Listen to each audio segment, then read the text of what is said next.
कृष्ण जन्माष्टमी कब है? 15 या 16 अगस्त। शुभ मुहूर्त, पूजा विधि। महिलाएं गलती से भी न करें यह 3 काम। नमस्कार दोस्तों, आज हम बात करने जा रहे हैं उस पावन पर्व की जिसका नाम सुनते ही भक्तों के मन में भक्ति और आनंद की लहर दौड़ जाती है।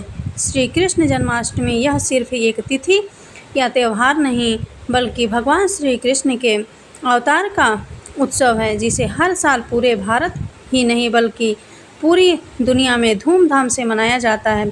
सनातन धर्म में इस दिन का महत्व अत्यंत गहरा है। भाद्रपद माह के कृष्ण पक्ष की अष्टमी तिथि को रोहिणी नक्षत्र और वृषभ लग्न में मध्य रात्रि के समय भगवान विष्णु के 8वें अवतार श्री कृष्ण ने धरती पर जन्म लिया था। उनका आगमन केवल एक ऐतिहासिक घटना नहीं, बल्कि धर्म की पुनः स्थापना, अधर्म का विनाश और प्रेम, करुणा, ज्ञान तथा नीति का प्रसार करने के लिए हुआ था। यही कारण है कि इस दिन को जन्माष्टमी के रूप में विशेष श्रद्धा और भक्ति के साथ मनाया जाता है। कृष्ण जन्माष्टमी के दिन घर घर में और मंदिरों में भगवान श्री कृष्ण के बाल स्वरूप लड्डू गोपाल को सजाया जाता है, उनकी झूला सजा की जाती है, भोग लगाए जाते हैं और मध्य रात्रि में जन्मोत्सव मनाकर झूले में विराजमान कर उनका स्वागत किया जाता है। भक्तजन दिन भर उपवास रखते हैं, कथा श्रवण करते हैं और भजन कीर्तन के माध्यम से वातावरण को भक्ति में बना देते हैं। 2025 में जन्माष्टमी का पर्व कब मनाया जाएगा, इसको लेकर अक्सर लोगों के मन में उलझन रहती है। ऐसा इसीलिए क्योंकि कभी कभी अष्टमी तिथि और रोहिणी नक्षत्र एक ही दिन नहीं पड़ते, जिससे अलग अलग मत बन जाते हैं। इस वर्ष पंचांग के अनुसार जन्माष्टमी का उत्सव भाद्रपद माह के कृष्ण पक्ष की अष्टमी तिथि को उस शुभ मुहूर्त में मनाया जाएगा जब रोहिणी नक्षत्र भी उपस्थित रहेगा। उस पावन क्षण में जब ठीक मध्यरात्रि का समय होगा, तब भगवान श्री कृष्ण के जन्म की पूजा और स्वागत किया जाएगा। पूजा विधि की बात करें तो इस दिन प्रातः स्नान के बाद व्रत का संकल्प लिया जाता है। पूजा स्थल को गंगा जल से पवित्र किया जाता है और भगवान के बाल स्वरूप को सुंदर वस्त्र और आभूषण पहनाए जाते हैं। तुलसी दल, मक्खन, मिश्री और पंचामृत का भोग लगाया जाता है। धूप, दीप, फूल और नैवेद्य अर्पित किए जाते हैं। मध्यरात्रि में जन्म आरती करके झूला झुलाया जाता है और मिष्ठान बांटे जाते हैं।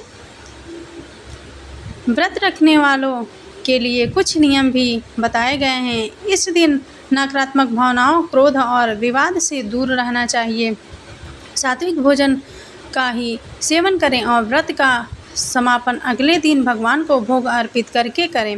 विशेषकर महिलाओं को इस दिन कुछ कार्यों से बचना चाहिए, जैसे अशुद्ध वस्त्र पहनना, अपवित्र स्थान पर जाना या अपमानजनक शब्द बोलना। ऐसा करने से व्रत का फल बाधित हो सकता है और मनोकामना पूर्ण नहीं होती।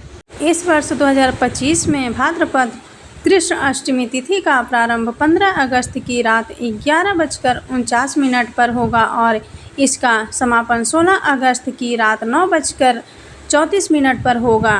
रोहिणी नक्षत्र का आरंभ 17 अगस्त की सुबह होगा। चूँकि इस बार अष्टमी तिथि और रोहिणी नक्षत्र एक ही दिन नहीं पड़ रहे हैं, इसीलिए शास्त्रों के अनुसार व्रत और पूजा उदया तिथि यानी अगले दिन करना श्रेष्ठ माना जाता है। इस कारण 2025 में जन्माष्टमी का पर्व 16 अगस्त शनिवार को मनाया जाएगा। यह वर्ष विशेष भी है क्योंकि इस बार भगवान श्री कृष्ण का 52वां जन्मोत्सव मनाया जाएगा। शास्त्रों के अनुसार भगवान का जन्म मध्य रात्रि में हुआ था, इसीलिए निशिता काल में उनकी पूजा का विशेष महत्व है। इस वर्ष निशिता काल पूजा का समय रात 12:04 से 12:47 तक रहेगा। सही समय सबसे शुभ और फलदायी माना गया है। अधिकतर भक्तजन व्रत 15 अगस्त को आरंभ करेंगे, लेकिन मुख्य पूजा और रात्रि उत्सव 16 अगस्त को होगा। यदि आप चाहें तो व्रत 16 अगस्त को रख सकते हैं और पूजा के बाद मध्य रात्रि में व्रत का पारण कर सकते हैं। रोहिणी नक्षत्र 17 अगस्त की सुबह 4:38 से आरंभ होकर 18 अगस्त की सुबह 3:17 तक रहेगा। 16 अगस्त को सूर्योदय का समय सुबह 5:50 और सूर्यास्त का समय शाम 7 बजे होगा। चंद्रोदय रात 10:46 और चंद्रास्त अगले दिन सुबह 11:53 पर होगा। ब्रह्म मुहूर्त सुबह 4:24 से 5:07 तक रहेगा। विजय मुहूर्त दोपहर 2:37 से 3:30 तक रहेगा। गोधूली मुहूर्त शाम 7 बजे से 7:22 तक रहेगा। अब बात करते हैं पूजा विधि की। जन्माष्टमी के दिन ब्रह्म मुहूर्त में उठकर स्नान करें और स्वच्छ वस्त्र धारण करें। व्रत का संकल्प लेने के बाद पूजा स्थल को अच्छे से साफ करें और गंगा जल से पवित्र करें। भगवान श्री कृष्ण के बाल स्वरूप लड्डू गोपाल को स्नान कराकर सुंदर वस्त्र, मुकुट और तुलसी की माला पहनाएं। उनके झूले को भी साफ करके नई चादर बिछाएं और उन्हें प्रेम पूर्वक उसमें विराजमान करें। फिर भोग लगाएं। आप चाहें तो 56 भोग भी अर्पित कर सकते हैं। रात के समय भगवान की मूर्ति को पंचामृत से स्नान कराएं और रोली चावल, फूल, तुलसी पत्र, धूप, दीप, नैवेद्य और फल अर्पित करें। इस दिन मक्खन, मिश्री और धनिया बीज का भोग विशेष रूप से प्रिय माना जाता है। पूजा के दौरान ओम नमो भगवते वासुदेवाय या श्री कृष्णाय नमः मंत्र का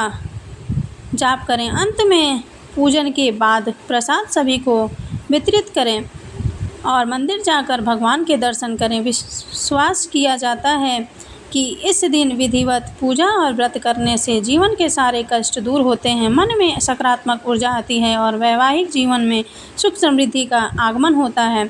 श्री कृष्ण की कृपा से रुके हुए कार्य भी पूर्ण होते हैं और भाग्य का विकास होता है। व्रत करने के तरीके अलग अलग हो सकते हैं। आप चाहें तो फलाहार कर सकते हैं जिसमें फल, दूध और अन्य हल्के शुद्ध पदार्थ शामिल होते हैं, या फिर जलाहार करके भी व्रत रख सकते हैं जिसमें दिन भर केवल जल ग्रहण किया जाता है।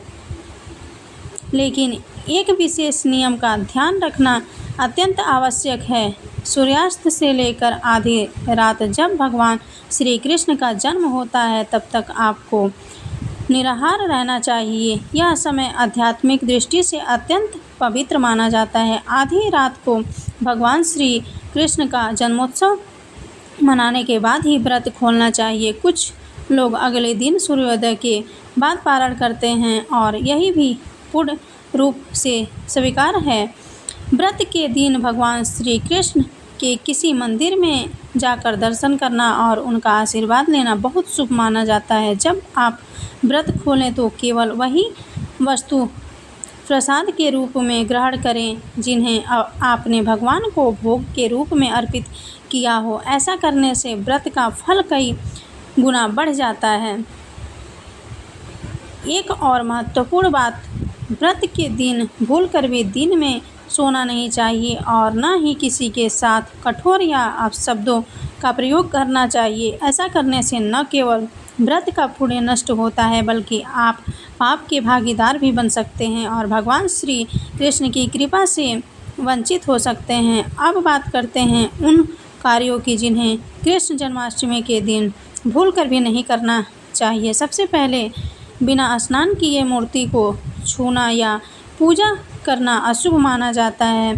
चाहे आप पुरुष हो, महिला हो या बुजुर्ग हो, इस दिन स्नान करके स्वच्छ वस्त्र धारण करना अनिवार्य है। बिना स्नान किए मूर्ति या पूजन सामग्री को स्पर्श करना भगवान का अपमान माना जाता है और इससे पूजा का प्रभाव कम हो सकता है। दूसरा, काले रंग के कपड़े पहनना या खरीदना इस दिन टालना चाहिए। शास्त्रों में काला रंग अशुभ माना गया है और यह शनि ग्रह तथा नकारात्मक ऊर्जा से जुड़ा हुआ है। कृष्ण जन्माष्टमी सौभाग्य और पवित्रता का प्रतीक है, इसीलिए इस दिन पीले, सफ़ेद या हरे रंग के कपड़े पहनना शुभ माना जाता है। यह रंग भगवान श्री कृष्ण को अत्यंत प्रिय हैं और आपके जीवन में सकारात्मक ऊर्जा लाते हैं। तीसरा, तामसिक भोजन का सेवन वर्जित है। तामसिक भोजन में लहसुन, प्याज, मसूर दाल, मांस, मछली, अंडा, शराब और अन्य नशीली वस्तुएं शामिल हैं। इनका सेवन न केवल व्रत का फल नष्ट करता है बल्कि आपके जीवन में नकारात्मकता, अशांति और कलह को भी बढ़ा सकता है। ऐसे भोजन से मन और शरीर दोनों अशुद्ध हो जाते हैं और रिश्तों में कटुता आ सकती है। प्रिय भक्तों, इन नियमों का पालन करना केवल धार्मिक कर्तव्य नहीं है बल्कि यह आपके मन, शरीर और आत्मा को पवित्र करने का एक माध्यम है। कृष्ण जन्माष्टमी पर यदि आप नियमों का पूर्ण रूप से पालन करते हैं तो भगवान श्री कृष्ण की कृपा आप पर अवश्य होगी और आपके जीवन में सुख, शांति और समृद्धि का वास होगा। तो दोस्तों, यदि यह जानकारी आपको उपयोगी लगी हो तो इस वीडियो को लाइक करें।